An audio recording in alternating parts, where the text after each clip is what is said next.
Good morning, students. I am Hemant Gupta. Students, today I am going to start new chapter in physics. That one is the third chapter.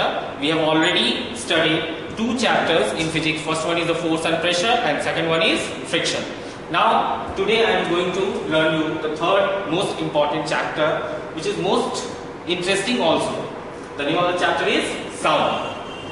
So, students, you in your daily life, or you can say your every day, you must have here different types of different varieties of sounds, है ना? आपने बहुत अलग अलग किस्म के sounds को per day every day आपने सुना होगा. जैसे कि कुछ साउंड्स लाउड होते हैं, जबकि कुछ साउंड्स सॉफ्ट होते हैं. लाइक दैट कुछ साउंड्स श्रिल होता है.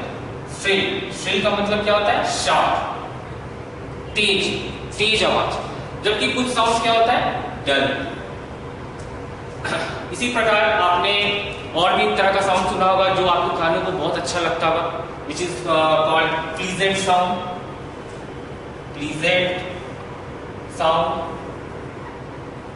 और दूसरी तरफ एक दूसरे प्रकार का साउंड जो हमारे कानों को अच्छा नहीं लगता, to whom we call it as unpleasant sound.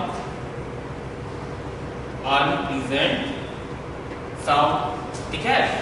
तो इतने varieties, different types of sounds आप पर डे तकरीबन कभी ना कभी आप हियर जरूर करते होंगे, जरूर सुने होंगे. फॉर एग्जाम्पल लाउड साउंड जैसे कि the sound produce by thunder, है ना? थंडर के वक्त जो साउंड प्रोड्यूस होती है वो कैसा होता है? लाउड, जोर की आवाज होती है. जबकि the sound produced by the leaves of plant, जब हवा चलती है तो पत्ते से जो आवाज आती है बहुत हल्की साउंड होती है, दैट इज सॉफ्ट साउंड. ठीक है?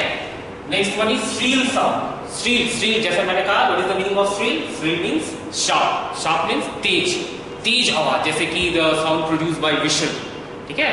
सीटी के द्वारा निकली हुई आवाज कैसी होती है? तेज आवाज होती है ना? We can say it as shrill sound produced by whistle.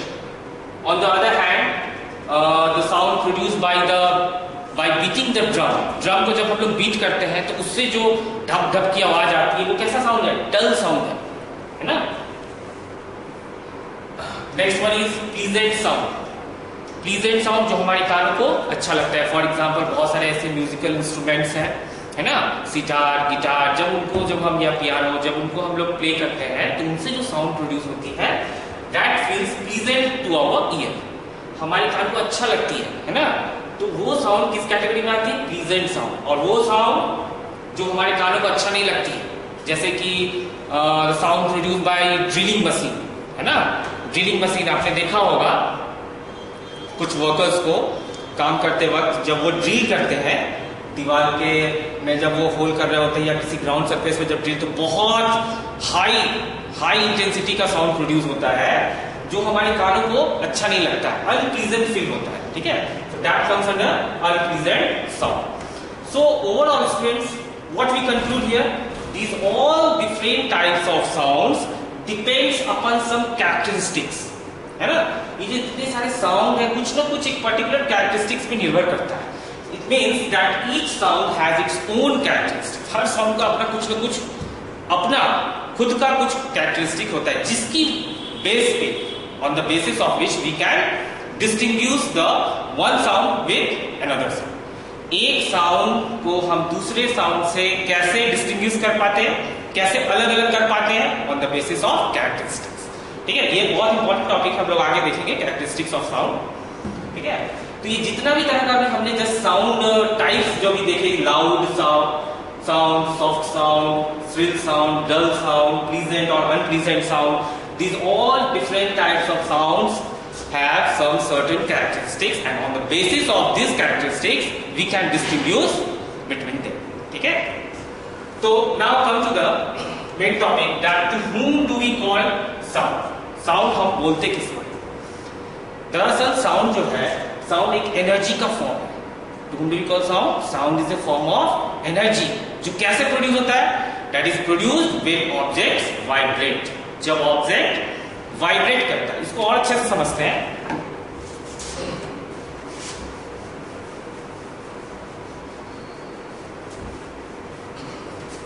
what I said, sound is a form of energy, which is produced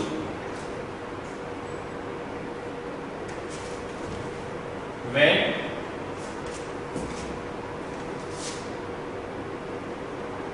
objects vibrates। जब ऑब्जेक्ट में वाइब्रेशन होती है तभी ये साउंड प्रोड्यूस होता है। ये एनर्जी का फॉर्म है। साउंड क्या है? एक एनर्जी का फॉर्म है। और जब कभी कोई ऑब्जेक्ट वाइब्रेट करता है, so here student mind on this word vibrate, ठीक है। To whom do we call this vibration? Vibration किसको बोलते हैं? So see, the rapid to and fro movement of an object about its mean position is called vibration। मैंने क्या कहा? rapid to and fro vibration किसके लिए use करते हैं? See here, vibration किसे बोलते हैं? The rapid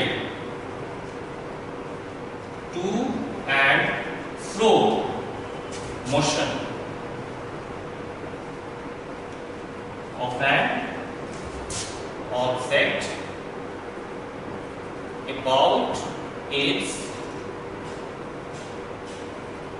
mean position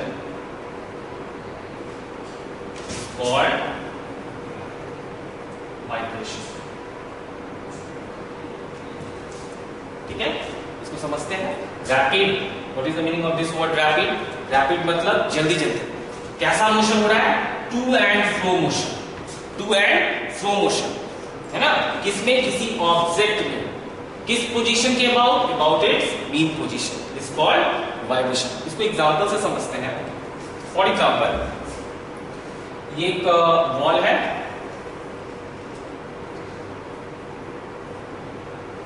suppose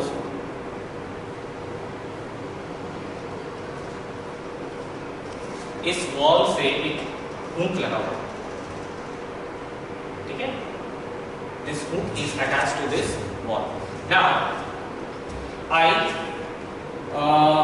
attach one rubber band. एक रबर बैंड मैंने यहां पे अटैच किया and stretch this rubber band like this.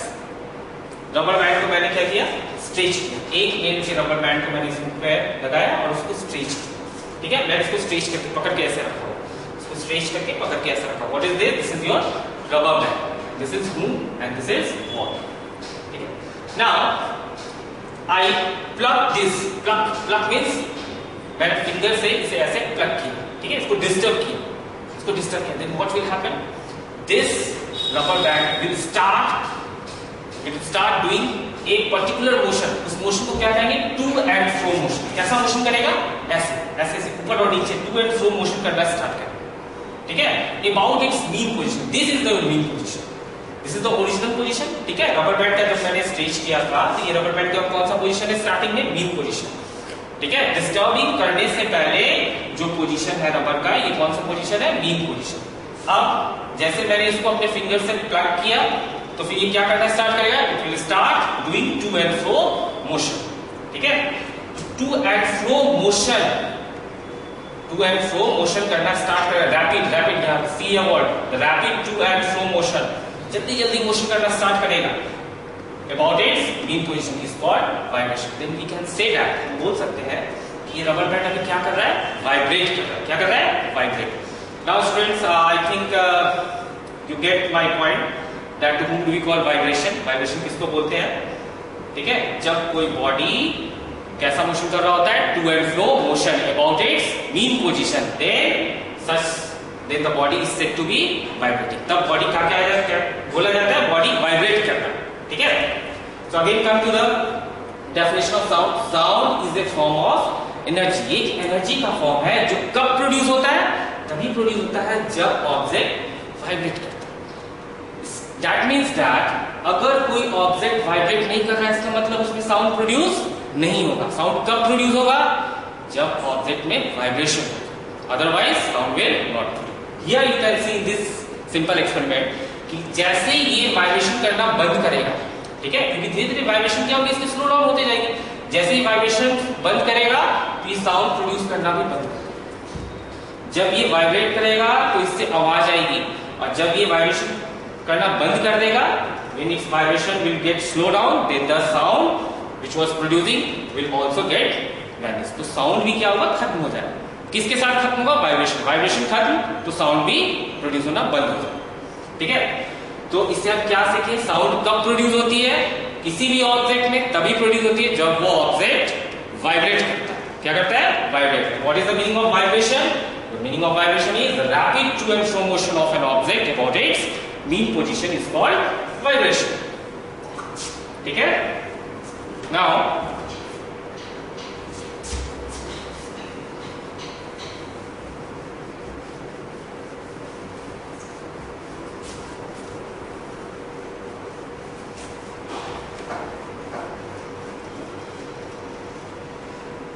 students, come to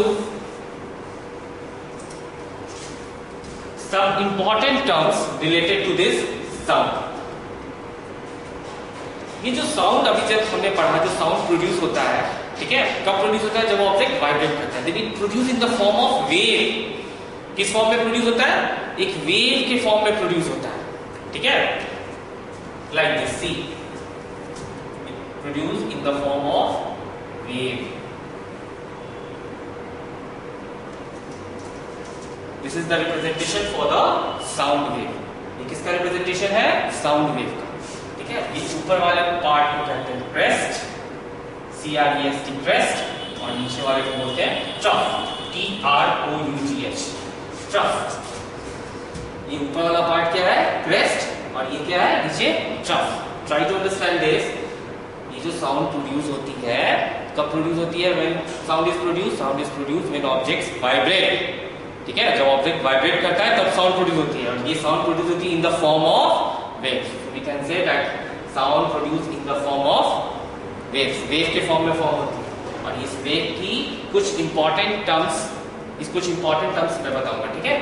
इस वेव में कुछ इंपॉर्टेंट टर्म्स होता है, जैसे कि first one is your amplitude, second one is time period, and third one is frequency। तो वन बाय वन हम लोग देखेंगे एम्पलीट्यूड, टाइम पीरियड, फ्रीक्वेंसी, ठीक है, इस साउंड वेव से कैसे रिलेटेड है। इससे पहले थोड़ा सा एक चीज जानते हैं, हम अपने लैबोरेटरी में साउंड प्रोड्यूस करने के लिए एक छोटा सा डिवाइस यूज करते हैं। उसका नाम क्या है, उसका नाम है ट्यूनिंग फॉर्क। ये कुछ ऐसा दिखता है। This is your an instrument which is used to produce sound in laboratory. एक ऐसा इंस्ट्रूमेंट है जिसका यूज हम लोग लैबोरेटरी में करते हैं, क्या प्रोड्यूस करने के लिए, साउंड प्रोड्यूस करने के लिए। इसका नाम क्या है, tuning fork. See here, in this tuning fork consists of prong। इसमें दो prongs होते हैं। ये आपको U शेप का दिख रहा है ना, ये फर्स्ट वन, ये पहला arm, that is called prong। It means this tuning fork consists of two prongs। इसमें दो prongs होता है और एक हैंडल होता है। क्या होता है ये, handle. This tuning fork consists of two prongs along with one handle। Now what we do, if we start one arm or you can say one prong, ठीक है, अगर हम जैसे एक prong को स्ट्रक करते हैं, ठीक है, then what it will do, ये क्या करता है, it starts vibrating, ये वाइब्रेट करना स्टार्ट कर देता है, ठीक है।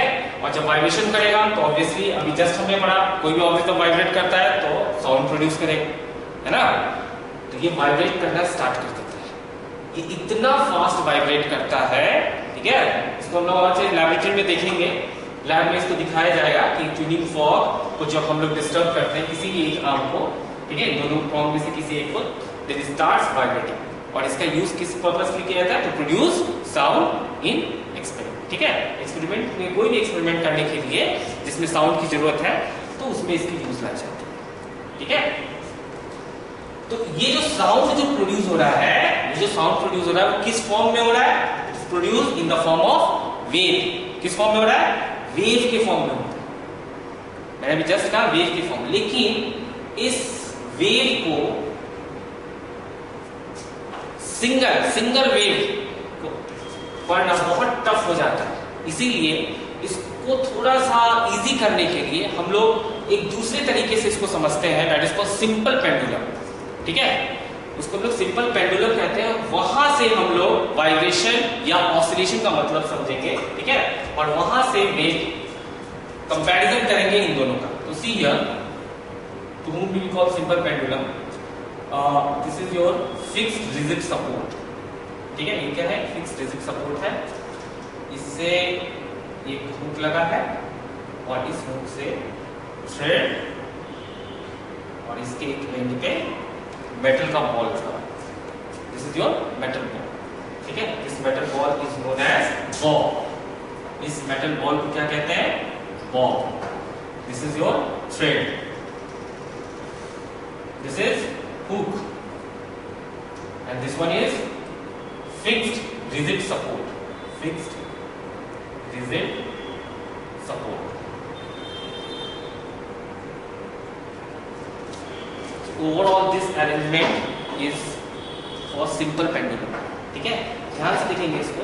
इसमें कुछ नहीं, बहुत सिंपल है ये। एक मैंने थ्रेड यूज किया, एक बॉब है, ये हुक है, और ये हुक किसके साथ फिक्स्ड है? Fixed rigid support. ठीक है, तो अगर जब मैं इसको डिस्टर्ब नहीं करूंगा तो ये वाली पोजीशन कौन सी पोजीशन कहलाएगी? This position is known as mean position. Mean position. ठीक है, अब सपोज मैं इसको यहां से ऐसे स्ट्रक किया। ठीक है, ये इसको हल्का सा फोर्स लगा करके डिस्टर्ब किया, then what will happen? It will start vibrate. ठीक है, ये वाइब्रेट करना स्टार्ट कर देगा। सपोज ये इस पोजीशन तक आएगा। This is the mean position, it is point A, और ये B. This position is known as extreme position. Extreme position from A to B. ये ए से बी तक आएगा, लेकिन क्या ये ए पे रहेगा? नहीं, अब ये फिर बी टू ए, वापिस से बी से ए होते हुए उस तरफ टुवर्ड्स राइट है। सी हियर, अगेन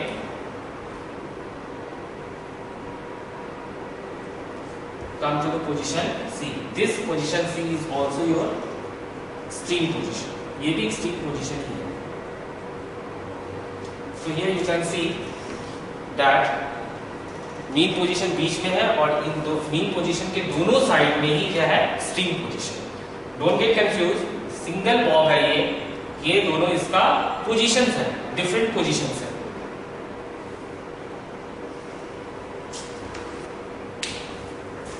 स्टार्टिंग में क्या था? सबसे पहले मैंने एक बॉब कंसीडर किया अलॉन्ग विद थ्रेड। ठीक है, जब मैं इसको स्ट्रक किया, ये डिस्टर्ब किया, then what will do? Starts oscillating from A to B. A to B, A से बी तक आया, फिर बी से ए होते हुए फिर सी, एंड वापस सी टू ए। ठीक है, तो ये ऑसिलेशन जो कर रहा है, ये जो ऑसिलेशन कर रहा है या वाइब्रेट कर रहा है, ध्यान से समझेंगे इसको। ये ऑसिलेशन या वाइब्रेट दोनों एक ही वर्ड है इस केस में। तो ये जो यहाँ पे हो रहा है सिंपल पेंडुलम में, ये इतना स्लो हो पा रहा है जिसको हम कैलकुलेट कर सकते हैं। इसका एक ऑसिलेशन हम लोग इजी वे में कैलकुलेट कर सकते हैं as comparison to the vibration और oscillation produced by the tuning fork. क्योंकि ट्यूनिंग फॉर्क बहुत एक सेकंड में बहुत बार वाइब्रेट कर देता है। ठीक है, और ये एक सेकंड के अंदर में 5 टाइम्स 10 टाइम्स। तो इसका जो है वाइब्रेशन हम लोग इजी वे में कैलकुलेट कर सकते हैं। So don't get confuse, don't get confuse. ये जो मैंने 3 वर्ड यहाँ लिखा है, एम्पलीट्यूड, टाइम पीरियड, फ्रीक्वेंसी, ये दोनों में ही मैं कंपैरिजन करके दिखाऊंगा, दोनों में, in both cases. For example see here, first term is your amplitude. ये एम्पलीट्यूड किसको बोलते हैं? इन केस ऑफ सिंपल पेंडुलम, इस सिंपल पेंडुलम केस में एम्पलीट्यूड किसको कहेंगे? Amplitude will be the maximum distance the Bob will displace from its mean position to extreme position। Mean position से extreme position तक आने में जितना ज्यादा से ज्यादा वो दूरी जो है, ठीक है, that is your what amplitude in case of simple pendulum. तो see here again from A to B is your amplitude, ये एम्पलीट्यूड है। While in the case of this, इसमें देखें तो इसमें एम्पलीट्यूड किसे कहेंगे, ये वाली position amplitude, the height of the crest और you can say the depth of the trough is called amplitude. This is your amplitude,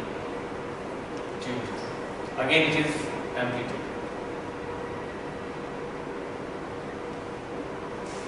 ठीक है, और अगर मैं बोलूं कि इस वेव में, ठीक है, इस वेव में मीन पोजीशन किधर है, तो सी है, दिस ए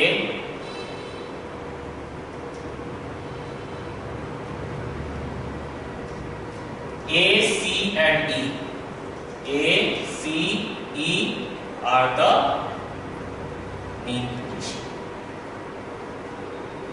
ये mean position, A, C, E are the mean position. This one, ठीक है। तो ये B और D क्या है, एक्सट्रीम पोजीशन है, ठीक है। ये क्या है, B और D एक्सट्रीम पोजीशन। जैसे यहाँ पे क्या है एक्सट्रीम पोजीशन, B और C। You can see here, this is the mean position and this one is the extreme position. Like this, इस वेव में ये वाला पोर्शन क्या है, this portion is extreme position and this is also your extreme position. So the first term is your amplitude. इसको समझने की कोशिश करें फिर से। To whom do we call amplitude? The maximum distance which is covered by the bob from its mean position to the extreme position. Mean position से लेकर के एक्सट्रीम पोजीशन तक जितना मैक्सिमम डिस्टेंस कवर किया, that is called amplitude in case of simple pendulum. But in case of here wave, to whom do we call amplitude, the height of the crest. मैंने कह रखा है इस ऊपर, ये ऊपर वाला पार्ट को क्रेस्ट कहता है, height of the crest at the depth of the trough is called amplitude. Second one is time period. To whom do we call time period, to complete one oscillation और to complete one wave.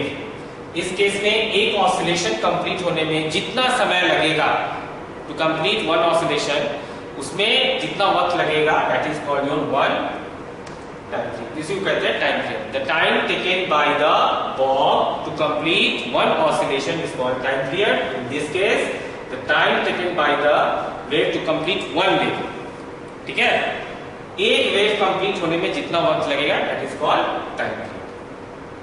Next one is frequency. Frequency किसे बोलते हैं,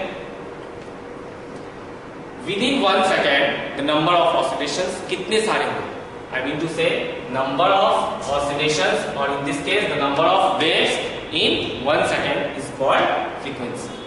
एक second के अंदर में कितने सारे वेव्स बने हैं, that is called frequency. See here for example,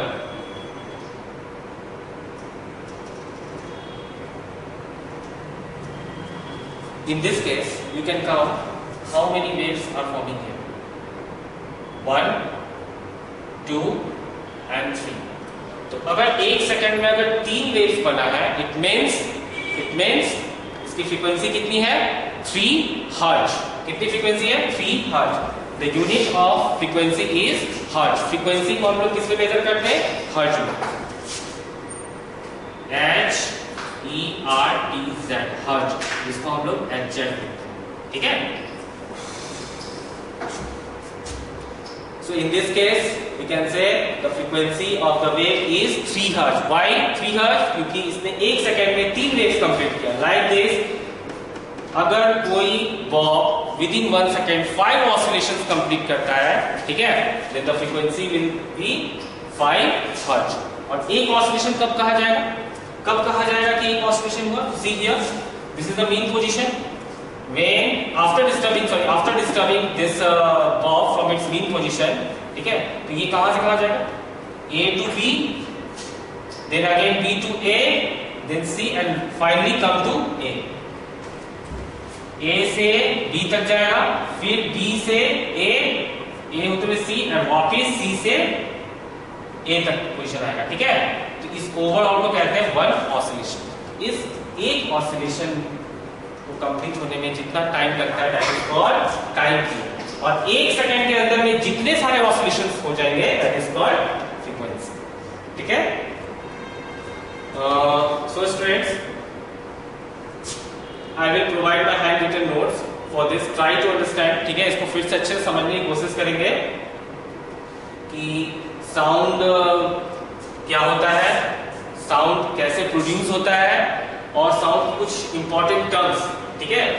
जैसे कि एम्पलीट्यूड, टाइम पीरियड और फ्रीक्वेंसी। ये तीनों टर्म जो है, ये तीनों टर्म एम्पलीट्यूड, टाइम पीरियड और फ्रीक्वेंसी वेव से रिलेटेड है। या so don't get confuse about ये वेव क्या है, ये सिंपल पेंडुलम है। इसको हम लोग बस इसलिए पढ़ते हैं इसको क्योंकि इसमें इतने सारे वेव्स 1 सेकंड में बनते हैं, इतना सारे बहुत कॉम्प्लिकेटेड हो जाते हैं, इसलिए इजी करने के लिए इसको सिंपल पेंडुलम के एग्जांपल से भी समझा जाता है। ठीक है? वो था सिंपल। ठीक है? So that's it for today. Now in my next class, I will discuss about the characteristics of sound. Okay? Thank you.